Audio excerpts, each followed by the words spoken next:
From the time she is small, a woman is taught that her value lies in how comfortable she makes others feel. Her smile must be soft enough not to threaten, her tone light enough not to burden, her needs small enough to disappear if necessary. Before we dive into the 4 habits that make a self-aware woman dangerous to insecure men, click that subscribe button for more facts like this. She learns quickly that to survive she must edit herself, shrinking her rage into silence and her wisdom into politeness. This grooming becomes second nature. By the time she becomes an adult, it is not unusual for her to apologize before she speaks, to downplay her intelligence so as not to seem intimidating, to temper her success so others are not offended. Society rewards her for this performance. She is called graceful, charming, likable, and while the world claps for her, she learns to disappear in plain sight. But something begins to shift when a woman starts waking up, when she begins to question why her safety is measured by how invisible she can make herself. When she realizes that being palatable is not the same as being authentic. This awakening does not come like a lightning bolt. It comes like a slow ache, a discomfort in the spaces where she once found approval. It begins in the pit of her stomach when she swallows one more opinion to avoid conflict. It sharpens in her chest when she smiles through another conversation that diminishes her spirit. And eventually, it rises in her throat as a voice she can no longer silence. A self-aware woman is not born in a moment. She is built slowly, painfully, in the moments she chooses truth over comfort. And when she finally steps into that truth, she becomes something profoundly unsettling to the world that once celebrated her obedience. She is no longer safe in the way she was taught to be. She is no longer soft for the sake of softness. Her words carry weight. Her boundaries are no longer suggestions. Her silence is not passive, it is potent. She becomes a mirror for everything insecure men have tried to avoid in themselves. Her presence alone exposes the shallow waters they have called depth. Her honesty disrupts the narratives they have built their egos upon. And they call her dangerous not because she harms, but because she no longer performs. She no longer protects fragile egos from the consequences of their own projections. She no longer laughs at jokes that belittle her, no longer shrinks in the face of emotional unavailability, no longer molds herself to be whatever makes others feel powerful. She simply island, and in that being she confronts, not with anger, but with presence, not with volume, but with truth. She becomes the woman who walks into a room and shifts the atmosphere, not because she demands attention, but because her authenticity is so rare it feels like rebellion. Insecure men cannot handle her not because she is cruel, but because she is awake, and her wakefulness exposes the sleep in them. They crave the illusion of safety she once provided, but they cannot stomach the clarity she now embodies. She has become untamed, and that untamed woman is not here to soothe. She is here to see, and to be seen. She is not the safe woman, she is the true one. And for those hiding behind masks, that is the most dangerous thing she can be. Carl Jung once wrote that we meet ourselves time and again in 1,000 disguises on the path of life, and nowhere is that more evident than in the way insecure men respond to women who refuse to shrink. When a man has not done the work of integrating his own shadow, the unconscious parts of himself he has disowned or buried, he will see them not in the mirror but in the women who challenge his comfort. The woman who speaks too directly becomes controlling. The woman who refuses to chase becomes cold. The woman who sees through his performance becomes dangerous. He cannot name the discomfort for what it is, which is his own internal dissonance, so he casts her as the problem. Projection, Jung taught, is the ego's defense mechanism, a way to unload unbearable truths about the self onto others, so that we do not have to claim them as our own. An insecure man sees a self-aware woman not as a whole human being, but as a container for his unclaimed rage, his unprocessed fear, his rejected longing for meaning. Her confidence becomes his arrogance. Her boundaries become his rejection. Her stillness becomes his threat. And the more she reflects back the truth of what he has avoided, the more violently he may react, not always with fists, but with silence, dismissal, shame, gaslighting, or ghosting. He punishes her not for what she has done, but for what she reminds him of, the work he has not done, the pain he has not healed, the man he has not yet become. She becomes a mirror too clear to stand in front of. Her very presence threatens the scaffolding of false identity he has spent years constructing. It is not that she is too much, it is that he has never made room for a woman who does not soothe his illusions. A woman like this cannot be molded, and because he cannot mold her, he will try to reduce her. But a self-aware woman is not easily reduced. She sees the projection for what it is, and though it may wound her, it does not define her. She may grieve the distortion, but she will not collapse beneath it, because she knows that being misunderstood by someone incapable of self-reflection is not a reflection of her worth, but of his lack of emotional maturity. In the Jungian lens, this moment is an invitation for both to evolve, but only one is likely to accept it. She will continue on the path of individuation, of becoming whole, while he will likely retreat further into the safety of blame. And so the cycle continues until one day he meets another mirror, and perhaps finally recognizes the reflection, but by then she will have gone, not out of cruelty, but out of self-preservation. Because a self-aware woman does not wait to be destroyed by someone who cannot see clearly. She blesses the mirror and walks on. There is a quiet revolution happening in the way self-aware women say no, not with hostility or harshness, but with a calm clarity that makes no room for negotiation. She does not say maybe when she means never, does not shrink her no into a whispered maybe, and does not wrap her boundaries in excessive explanation to ease someone else's discomfort. Her no is rooted in deep self-knowledge and a refusal to betray her own inner compass for the sake of being liked. Insecure men often interpret this as defiance, not because she is wrong, but because she reminds them of every time they felt powerless, exposed, and unworthy. She exposes their illusion of control not through confrontation but through unapologetic presence, and in that presence there is no role for her to play except her own. Jung spoke of individuation as the integration of the self, the process of becoming whole and real, and a woman who has walked through that fire no longer fragments herself to be digestible. She does not say yes out of fear, nor does she smile to soften the discomfort of others. She lets her no be an act of alignment, not rebellion, and that is what makes it dangerous to the kind of man who mistakes submission for affection. When she refuses to tolerate poor behavior, when she walks away without a scene, when she disengages from manipulation or guilt tactics, she is not being cruel, she is being sovereign, and that sovereignty is a mirror to any man still dependent on external validation to feel secure. Her boundary is not an attack, but an invitation, one that says if you want access to my life, you must first respect my space, my silence, my standards. And while some men rise to meet her with growth and humility, others react with rage, projection, and withdrawal, because they cannot bear the truth that she does not exist to complete them or to fix their wounds with her softness. She exists as her own entity, not as a placeholder for their unresolved childhood patterns. Her boundary calls them to examine their discomfort, to ask why the word no feels like rejection rather than information, and to reflect on whether they seek partnership or possession. In this way, her no becomes a sacred threshold, one that filters out the emotionally immature without needing to say anything more. She is not unkind, she is clear, she is not rigid, she is rooted. And that clarity feels dangerous to those who built their identity on being needed rather than known. Her presence does not bend to the storm of someone else's insecurity. It remains intact, and in that steadiness is a kind of power that cannot be controlled, only respected. So she becomes the woman who walks through rooms without apology, who ends conversations when they no longer nourish, who does not explain herself to be understood. Her life becomes a landscape of intentional relationships rather than codependent performances, and that life becomes inaccessible to those still expecting a woman to mold herself around their fears. In the end, her no is not just a refusal, it is a declaration of self-worth, a reclamation of voice, a line that says, I belong to myself first.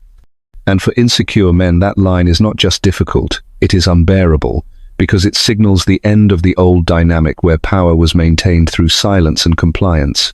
She offers a new model, one where love begins with truth, and where boundaries are not the end of connection but the beginning of real intimacy. There is an unspoken wound that lives inside many men, one that often begins in childhood when their emotions were dismissed or shamed, when their tears were called weakness, and their need for closeness was labeled clinginess or neediness, and this wound becomes the foundation of a distorted narrative that rejection is synonymous with worthlessness. Through Jung's lens, this is the formation of the wounded masculine ego, a psyche that has learned to equate control with safety and compliance with love. So when a self-aware woman sets a boundary, when she pulls back from a dynamic that is no longer mutual, or refuses to soothe his discomfort at the expense of her own truth, it touches something much deeper than the moment itself. It touches that ancient wound, the one he never got to grieve, the one he was told to bury beneath stoicism and performance. He does not see her boundary as healthy or loving or necessary. He sees it as abandonment, as an indictment of his masculinity, as a betrayal of the silent contract he never admitted existed, that she would make him feel whole without ever asking him to become whole on his own. And in that split second of rejection, the fragile architecture of his self-image begins to crack.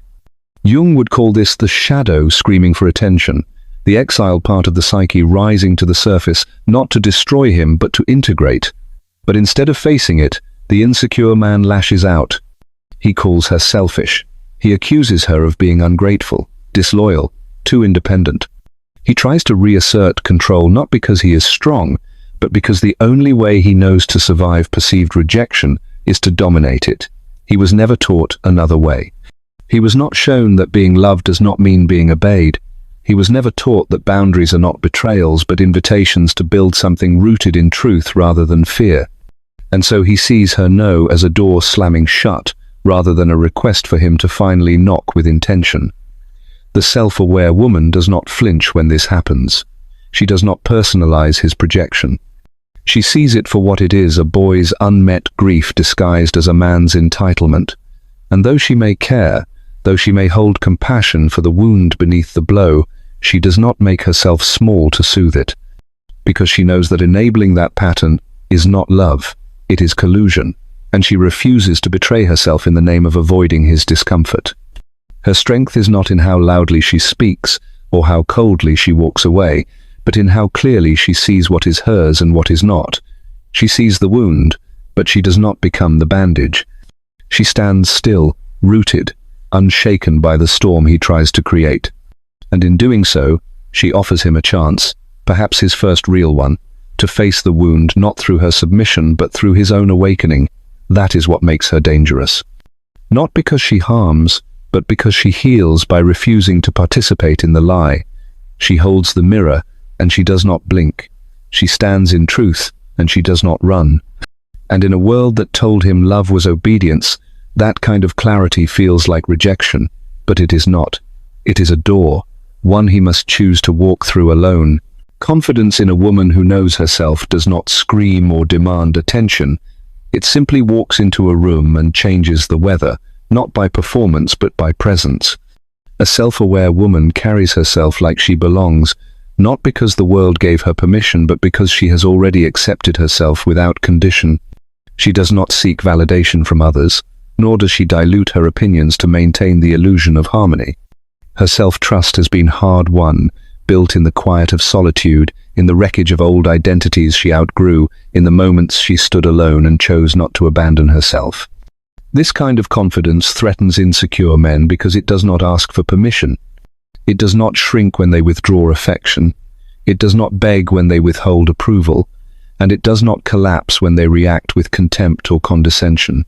Carl Jung believed that individuation, the process of becoming whole, required a descent into the unconscious and the reclamation of all disowned parts. A confident woman has walked into those depths. She has made peace with the parts of herself others called too much or not enough. She has stopped performing for proximity and instead lives aligned with her truth, even if it means being misunderstood.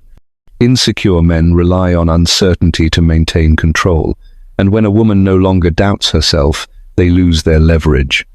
They may call her arrogant, cold, masculine, or difficult, not because she is any of those things, but because her self-possession reminds them of what they have yet to claim within themselves. She does not argue with their projections. She does not edit herself to avoid being called intimidating. She simply exists in the fullness of who she island, and that quiet, grounded presence creates a mirror. It shows the insecure man not just who she is, but who he is not yet ready to become. Her confidence is not a weapon. but it does dismantle illusions. It reveals where he still seeks control over connection, where he mistakes dominance for strength, and where he relies on external validation to feel worthy. Her presence makes those old patterns impossible to ignore. In this way, her unapologetic confidence becomes a form of sacred disruption, not because she aims to destroy, but because she refuses to betray herself in the name of keeping peace. A self-aware woman does not inflate herself to seem powerful, nor does she deflate herself to seem palatable. She takes up space with intention, rooted in a deep knowing that her worth is not up for debate. And that kind of presence cannot be manipulated. It cannot be seduced by breadcrumbs or silenced by shame. It stands, calmly and completely, in its own name. Insecure men find this destabilizing because they are still trying to earn what she already knows. She does not need his validation, though she may receive it. She does not need his presence, though she may welcome it. But she will not compromise her selfhood to be chosen, and that, to a man who equates love with possession, is the most dangerous thing of all. When a woman trusts her own intuition, it unnerves those who benefit from her second-guessing herself. Insecure men are especially destabilized by a woman who does not outsource her clarity to external approval, who does not wait for permission to know what she already feels in her bones. This kind of woman is dangerous not because she is cruel or rebellious, but because her compass is internal, forged in stillness, in solitude, in the 1,000 quiet moments where she chose to listen inward rather than follow the noise of expectation. Carl Jung once wrote about the anima, the inner feminine within all people, but especially suppressed in men who have been taught to silence softness, to fear emotion, to distrust instinct. So when an intuitive woman enters the room, she becomes the mirror for everything they have disowned. Her knowing becomes threatening, not because it is wrong, but because it is unshakably hers. She does not argue with herself. She does not beg the world to affirm what her body already whispered to her while the rest of the world was screaming. Her decisions might seem irrational to those who only understand logic and hierarchy, but to her, it is sacred mathematics, a rhythm deeper than thought. Insecure men often try to reshape such women into something more manageable. They question her motives, chip away at her confidence, imply that her knowing is unstable, emotional, or dramatic. But she sees this for what it is: not guidance, but gaslighting, not concern, but containment. She knows that what they call too much is usually just too real. She is not dangerous because she refuses to listen. She is dangerous because she has already listened, and she no longer needs their translation. In Jungian terms, she has integrated the animus within herself not as domination, but as discernment. Her logic and her intuition walk hand in hand. She trusts her gut, but she also checks her facts. She honors both the moon and the map, and in that union, she becomes her own oracle. Insecure men hate this not just because they can't control it, but because they can't understand it. And what the ego cannot understand, it tries to discredit. But she no longer explains. She no longer rewrites her clarity into softer sentences just to protect their fragility. When they ask her how she knows, she simply answers, "I just do, and it is enough." Her instincts are not up for debate. She does not need to see the whole staircase to know the direction is right. This is the kind of woman who walks away without a closing argument, who moves cities on a whisper, who leaves a relationship on a single dream, not because she is impulsive, but because she is in tune. Her body, her spirit, her subconscious, all align into a quiet yes or a thunderous no, and that is the gospel she trusts most. And while insecure men flail in the discomfort of not being the authority, she glides past them sovereign and untouched, never cruel, never loud, just certain. They fear this certainty. They fear the calm power of a woman who doesn't need to be told what she knows, because they were never taught to trust their own knowing, and in her they see what they lack. And instead of rising to meet it, they try to cut it down. But she is already gone. A self-aware woman no longer chases closure from people who were committed to misunderstanding her, and that alone is an act of rebellion that terrifies insecure men who rely on emotional dependency to maintain control. When she stops explaining herself, stops handing out clarifying footnotes to people who never read her with intention in the first place, she reclaims her power. Insecure men are used to women who stay in conversations long after they've become monologues, who bleed their worth into empty spaces, hoping someone might finally see their value. But this woman does not beg for recognition. She understands that closure is often a performance staged by those who want to look noble while avoiding accountability, and so she exits without applause. Carl Jung spoke of withdrawal as not a retreat, but a sacred return to the self. He knew that healing often requires solitude, a pulling away from false reflections in order to see clearly. When a woman embodies this, when she no longer hands over her dignity for a few drops of false resolution, she becomes untouchable. Insecure men feel this shift and panic, not because they miss her, but because they lost the script. They don't know how to manipulate a woman who no longer needs their validation. They can't shame her into silence, can't guilt her into staying, can't lure her back with promises soaked in charm and empty follow-through. She has seen the pattern. She knows what it costs to keep chasing answers from people who were never honest to begin with, so she burns the script, steps off the stage, and rewrites the ending without them. This is what makes her dangerous, not her anger, not her distance, but her peace. The kind of peace that says, I don't need to be understood to move on. I don't need your version of the story to know my own. In Jungian thought, this is the individuation process, the sacred separation from illusion, the integration of self beyond roles and expectations. And insecure men hate it because it renders them irrelevant. Their old tricks no longer work. The guilt trips bounce off her clarity. The silent treatments echo back into nothing. She does not chase. She observes. She learns. She lets go. She refuses to be entangled in the drama of those who cannot sit with their own discomfort. And because of that, she becomes a mirror, one that reflects not what they want to see, but what they refuse to confront. That mirror enrages them, because in her absence they are forced to meet themselves, and most are not ready. They call her cold. They say she moved on too fast. They invent stories about how she was never invested, because it's easier to question her capacity for love than to admit they never deserved it. But she does not respond. She does not perform grief to make them feel important. She simply continues, breathing, living, becoming, and every step she takes without looking back is a threat to their fragile egos. Because in a world that teaches women to collapse for closure, she stands. And in doing so, she teaches others how to end things with grace, with truth, and without begging for a version of healing that was never coming. Insecure men often recoil from self-aware women, not because of anything she says or does, but because of what she represents. She is the embodiment of the anima they've spent their whole lives rejecting. In Jungian psychology, the anima is the inner feminine, the intuitive, emotional, feeling-based part of the psyche that men are conditioned to suppress from an early age. They are taught that logic must rule, that vulnerability equals weakness, that emotional depth is dangerous territory, and so the anima becomes buried, distorted, feared. But when a woman walks into their life fully in possession of her intuition, her depth, her feeling nature, and her clarity, she doesn't just challenge their ego, she activates everything they've left, unhealed inside themselves. She becomes a mirror for the feminine they were never allowed to honor, the softness they ridiculed in others, the tears they were taught to swallow, and that mirror is not gentle, it is not ornamental. It is confronting. Her presence stirs old wounds they never named. It brings discomfort they can't logically explain. It makes them angry, not because she's done anything wrong, but because her being threatens the fragile construct they've mistaken for identity. She laughs without asking permission, loves without losing herself, speaks without shrinking, and that unshakable authenticity is intolerable to a man who has only ever known power through control. She becomes dangerous not because she's trying to dominate, but because she refuses to collapse. Her femininity is not performative, it is sovereign.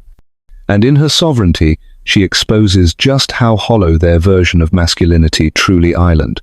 They want her body, her care, her admiration, but they do not want the depth it comes with. They want warmth without weather, mystery without mess, emotion without demand. But she is not built for fragments, she arrives whole. And with her wholeness comes expectation, not the kind that is verbalized or coerced, but the kind that is simply present in the way she exists. She expects truth because she lives in it. She expects integrity because she moves with it. And when they cannot meet that, When they feel their lack more than her demand, they grow resentful. They say she's too intense, too emotional, too much, not realizing that what they are really describing is a woman who has integrated the very parts of themselves they've long exiled. She becomes the symbolic return of the anima, the inner mother, lover, dreamer, and guide, and instead of being drawn toward her with reverence, they recoil with fear. Because to accept her would mean accepting the parts of themselves they have long rejected. And that would require death, not a literal one, but an ego death, a shedding of illusion, a transformation most are not yet ready to undertake. So they push her away. Or worse, they try to contain her. They try to reduce her magic to something manageable, her wildness to something quiet, her wisdom to something anecdotal. But she knows, she sees it all. And she lets them go not because she lacks love, but because she understands that her wholeness is not up for negotiation. The anima lives in her. And until they are ready to meet her in themselves, they will always see her as a threat instead of an invitation. That is why she is dangerous, not because she destroys men, but because she awakens them. And the truly insecure would rather sleep than transform. There is a unique kind of power in a woman who chooses solitude over settling, who no longer performs desperation in the hope of being chosen. And that power is intolerable to insecure men who rely on feminine neediness to feel important. A self-aware woman who enjoys her own company, who fills her time with meaning rather than noise, becomes an existential threat to men who have built their identity on being someone's savior, center, or source of validation. She is not lonely, she is sovereign. Her solitude is not a punishment, it is a sanctuary. In her quiet, she meets herself. In her stillness, she remembers. In her own rhythm, she finds a peace that no partner, no compliment, no counterfeit connection could ever replace. And Carl Jung would say that this woman has touched the self, not the ego, not the persona she's worn to fit in, but the deep, eternal core of her being. She does not fear the empty room because she has made it a temple. She does not fill the silence with frantic gestures because she understands that solitude is not the absence of love, it is the presence of wholeness. And for the insecure man who measures his worth by how much a woman needs him, this is terrifying, because she does not need him. She might want him, if he comes correct, if he shows up with truth and tenderness and depth, but if he doesn't, she will not chase. She will not wait in doorways or scroll through receipts of almost love trying to piece together proof that she mattered. She already knows she does. And that certainty unravels the script insecure men are trained to follow. They were taught to conquer, to be pursued, to dangle affection like a prize, but she plays no games. She doesn't wait by the phone or second-guess her standards. If he's inconsistent, she exits. If he's dishonest, she distances. If he makes her question her intuition, she listens harder to it. Because she's not trying to win a man, she's trying to stay aligned with herself.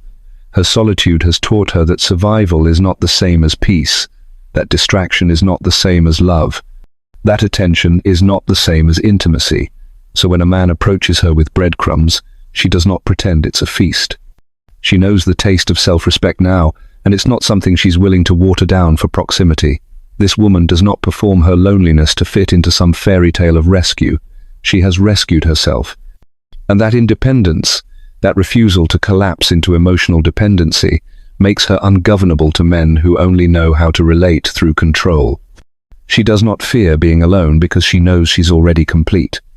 And until a man can meet her from that same place, not to fix, not to complete, not to possess, but to witness and walk beside her, she will remain untethered. Not because she is bitter, but because she is discerning. Not because she is guarded, but because she is grounded. And that kind of self-possessed solitude is a mirror that forces insecure men to confront their own emptiness. They see in her what they've never cultivated in themselves: peace without permission, joy without performance, wholeness without need. And rather than rise to meet it, they label her intimidating, cold, or unavailable. But she is none of those things. She is simply no longer willing to abandon herself for a connection that asks her to shrink. Her solitude is not the waiting room for love. It is the love, and only the brave know how to approach it.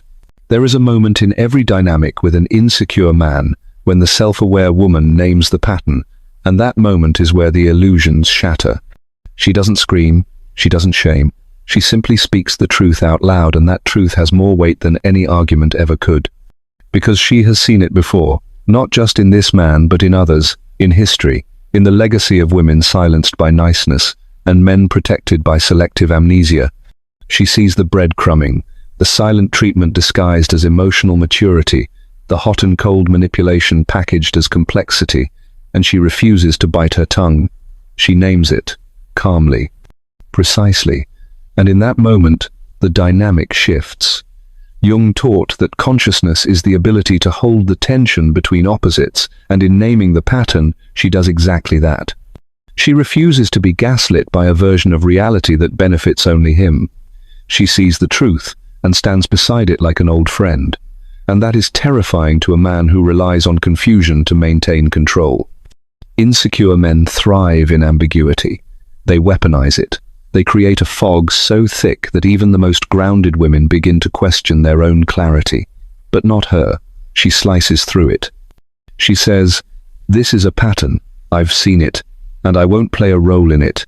Her voice is steady, not cruel, not desperate, just steady, and it destabilizes him. Because in his world, accountability is an accusation, not an invitation. He hears her clarity as attack, her memory as manipulation, her boundaries as betrayal. But that's not her problem to solve. She is not here to educate him on the difference between discomfort and danger. She is not here to mother him through the consequences of his own immaturity. She's here to stay in alignment with herself. And if that means walking away from a man who refuses to meet her there, she will. Because once a woman learns how to see the pattern, she can never unsee it. She recognizes the red flags hiding in charm. She knows the difference between attention and affection, between vulnerability and performance. She doesn't need proof anymore. She trusts her body, her intuition, her history. And when she names it, she's not just speaking for herself. She's speaking for every time she stayed too long, every time she kept explaining what should have been obvious. Every time she tolerated emotional games because she thought love meant endurance. She knows better now. She's not bitter, she's wise. And that wisdom doesn't look like rage, it looks like detachment. She's not trying to fix him, win him, or convince him of her worth. She already knows it. And the moment he shows her that he is not ready for truth, she stops investing, not with spite, with grace. Because she understands that clarity is a form of love, and she will not offer it to someone who uses it against her. So when she names the pattern, she is not hoping he will change. She is declaring that she will no longer participate. And that declaration is what makes her dangerous. Not because she wields it like a weapon, but because it cannot be unseen. The insecure man may call her intense, dramatic, even cruel, but deep down he knows she saw him, not the version he curated, but the real one. And she didn't flinch. She simply walked away with her truth intact. That is the power of naming the pattern. That is the moment the spell breaks. There comes a turning point in every self-aware woman's journey, when being chosen no longer holds the power it once did, when the validation that used to taste like salvation now feels like a sedative, dulling the sharp edge of her inner knowing. In that moment, she no longer wants to be picked, she wants to be at peace. And that shift dismantles the entire foundation of insecure masculinity, because so many men have been conditioned to believe that women exist in a waiting room of their desire, auditioning for affection, competing for crumbs, rearranging their boundaries for the possibility of being seen. But when a woman decides she would rather sleep alone in silence than share her bed with someone who brings chaos to her spirit, she becomes untouchable. Carl Jung taught that individuation, the process of becoming whole, requires a withdrawal from external roles and identities in order to listen to the deeper voice within. This woman has done that work. She has sat with herself in silence, has walked away from noise disguised as love, has made peace with being misunderstood. And now she will not trade her serenity for the shallow thrill of being temporarily wanted.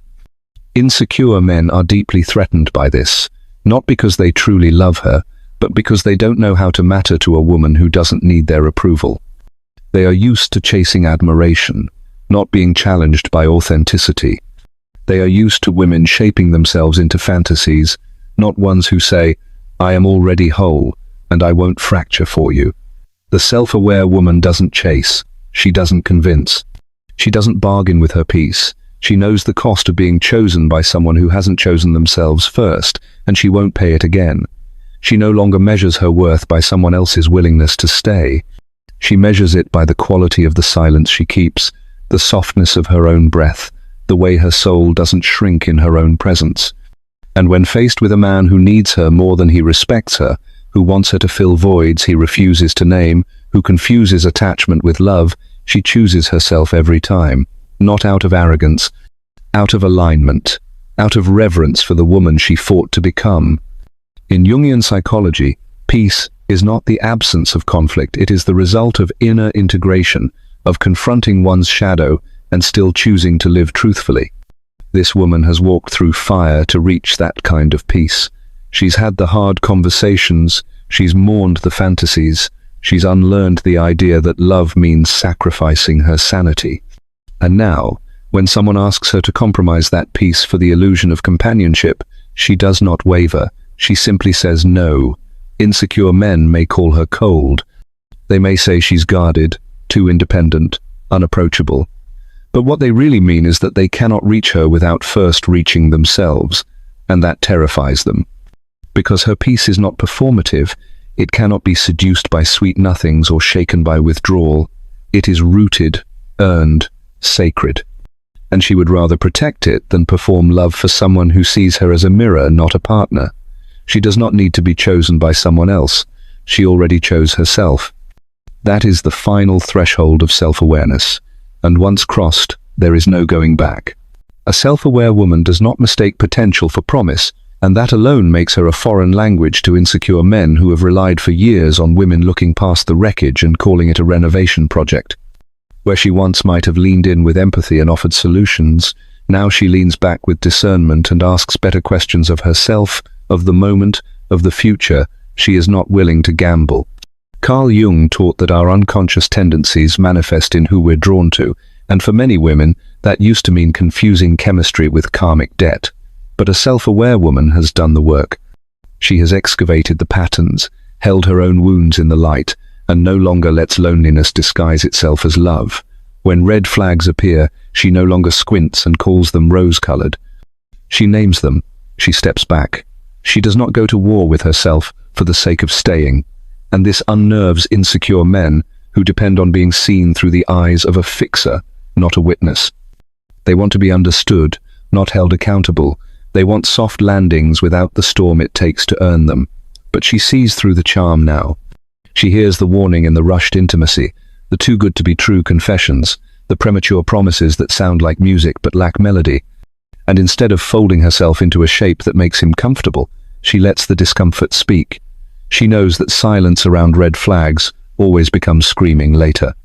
Insecure men are disarmed by her refusal to rescue. They don't know what to do with a woman who sees their damage and doesn't make it her duty. They feel exposed when she doesn't flinch, doesn't beg, doesn't barter, because her gaze is steady, and it doesn't soften just to make him feel like a hero. She knows that everyone has a shadow, but she also knows the difference between a man integrating his and a man using it to manipulate, and she will not confuse self-awareness with self-abandonment. Not anymore. She walks away not to teach him a lesson, but to honor her own. The lesson that love is not a rehabilitation center, that presence without peace is not a home, that seeing someone's pain doesn't mean you're obligated to live inside it. In Jungian thought, this is what it means to live consciously, to see without rescuing, to feel without drowning, to choose without compromising the self. This woman doesn't play God in a man's life. She doesn't offer transformation he hasn't earned. She holds her love like a river, not a lifeline. If he cannot swim in it, she will not shrink it down to a puddle he can wade through without effort. Her kindness has edges now, her compassion has boundaries, and her love does not reach those who weaponize their wounds. She is no longer impressed by pain that performs, she waits for healing that humbles. And when it isn't there, she doesn't wait long, because her peace is not on the market, her energy is not up for grabs, and her future does not include partnerships built on potential she was never meant to water. That clarity makes her rare, that boundary makes her dangerous, and that self-trust, that knowing makes her untouchable to anyone still hoping to be saved rather than seen. There is a quiet kind of power in the woman who no longer rushes to defend herself, no longer bends her truth into a more likable shape, no longer bleeds herself dry just to be understood. A self-aware woman does not need everyone to get her, and that terrifies insecure men who rely on a woman's need for approval to keep her obedient. In a world that teaches women to be palatable, to apologize for their tone, to soften every edge so no one feels threatened, a woman who stays rooted in her truth even when it costs her comfort is seen as dangerous. She is not rude. She is not cruel. She is simply not available for emotional negotiations that require her to abandon herself. Carl Jung said that the privilege of a lifetime is to become who you truly are, and that privilege comes with a price: the loss of false belonging, the sting of being misread, the ache of being called things you are not by people who never took the time to understand you in the first place. But she has made peace with that. She has learned that being misunderstood is not a crisis when you know who you are. She no longer exhausts herself trying to rewrite the stories others tell about her. She simply refuses to participate in them. This is not indifference. This is clarity, because she knows that insecure men often create narratives around powerful women to protect their own fragility. They say she's intimidating when what they mean is that she cannot be controlled. They call her difficult when what they mean is that she asks for accountability. They say she's cold when what they mean is that she doesn't perform softness for the sake of male ego, and instead of correcting every accusation, she chooses silence, not out of defeat, out of discernment. Because her peace is more important than her reputation in the minds of people committed to misunderstanding her. Insecure men are unnerved by this, because it leaves them powerless. They cannot bait her into defensiveness. They cannot distort her into a villain and expect her to play the part. She does not shrink herself to be digestible. She expands, unapologetically. She walks into rooms with the full weight of her presence and does not flinch when that presence unsettles those who expected compliance. Jung spoke of the shadow as the unconscious part of the self that we project onto others. When a self-aware woman refuses to carry someone else's projection, refuses to shapeshift into their comfort zone, she becomes the mirror that reveals everything they've buried. And insecure men often punish what they do not understand, but she does not fear that punishment anymore. She has survived it.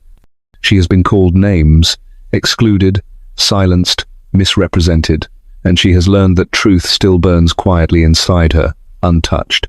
That is her anchor. That is her rebellion. She is not dangerous because she's loud. She is dangerous because she is unshakable, because she knows who she is even when the room refuses to reflect it. And that willingness to be misunderstood, to stand in her fullness without needing validation, is a form of freedom that not every man is ready to face. It is the kind of freedom that does not beg to be seen. It's simply island, it simply stands. And in that stillness, it rattles the walls of every insecure story ever built to contain her. There's a reason insecure men misread her silence as weakness, a reason they grow smug in the spaces where she chooses not to argue, not to explain, not to chase down a conversation that only spirals into defensiveness. But a self-aware woman does not stay silent because she's unsure. She stays silent because she has already said what needed to be said, and she has no interest in performing the same lesson twice. Carl Jung wrote that the most terrifying thing is to accept oneself completely, and in that terrifying acceptance, a woman learns not to cast her pearls where they will only be trampled. Her silence is not surrender. It is strategy. It is restraint sharpened by wisdom. It is her choosing not to waste energy where it will be drained, not to offer light to those who weaponize the dark. To insecure men, silence has always been a power play, a sulking tool, a manipulation tactic. But when a self-aware woman chooses silence, it does not echo with need. It rings with sovereignty. She is not withholding love. She is protecting it. She is not avoiding conflict. She is refusing chaos. Her silence is the sound of emotional discipline. She doesn't need to scream to be heard anymore. She doesn't need to be louder than the lie. She knows that truth, when grounded, doesn't compete with noise. And this rattles insecure men who have confused dominance with strength, who see decency as weakness and volume as victory. When she goes quiet, they think they've won. But what they don't realize is that she is no longer in the game. She stepped off the board and took her peace with her. She stopped playing chess with people who think they're kings just because they control the pace of arguments. She doesn't explain herself to those committed to misunderstanding her, because her energy is too sacred to be spent on pointless translation. Her silence is the boundary. It is the pause where self-respect lives. In Jungian psychology, individuation is the path to wholeness, a path walked alone, and in her silence, she walks it, not in retreat, but in recognition of her worth. She would rather walk alone in peace than scream for someone to see her in chaos. Her silence does not apologize. It does not perform. It does not justify its own existence. It just is like gravity, like oceans, like truth that no longer needs validation. Insecure men flail in the face of this kind of quiet. They accuse her of being cold, distant, uncaring, not because she is any of those things, but because she no longer props up their illusions. She no longer fights to be chosen. She no longer engages to be right. She no longer bends to be palatable. And in that space, she becomes untouchable. Not because she built walls, but because she grew roots. Because she learned that silence is not a lack of words, but a presence that cannot be shaken. It is the language of a woman who has already won the war within herself and no longer needs to win arguments with anyone else. That kind of silence is terrifying to insecure men who only feel powerful when they provoke, and she, in all her self-awareness, no longer responds on command.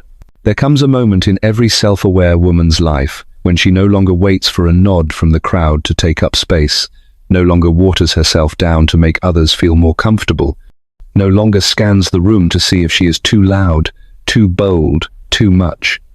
That moment isn't dramatic. It doesn't arrive with fireworks or applause.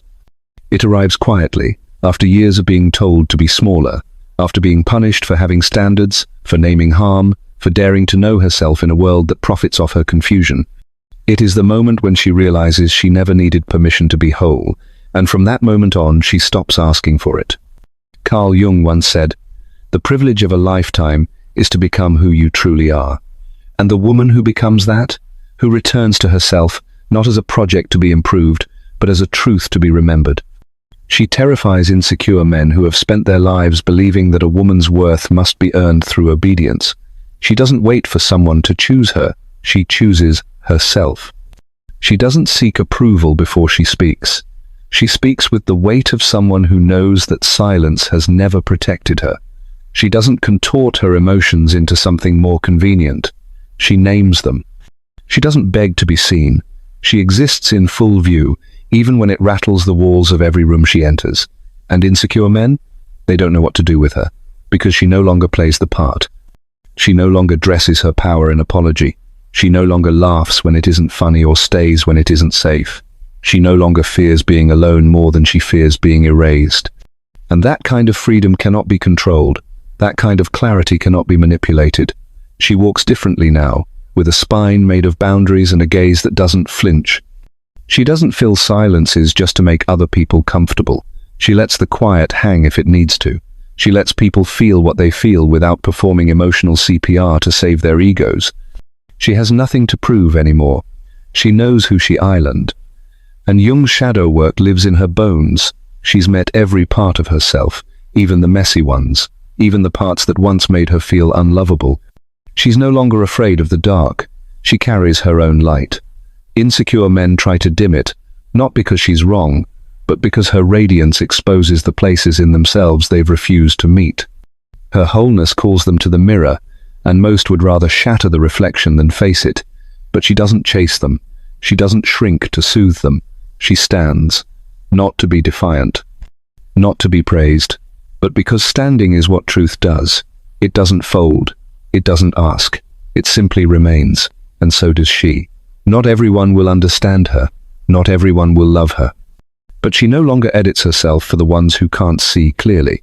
She knows now that existing without apology is not rebellion. It is her birthright. And claiming it fully is the most dangerous thing a self-aware woman can do.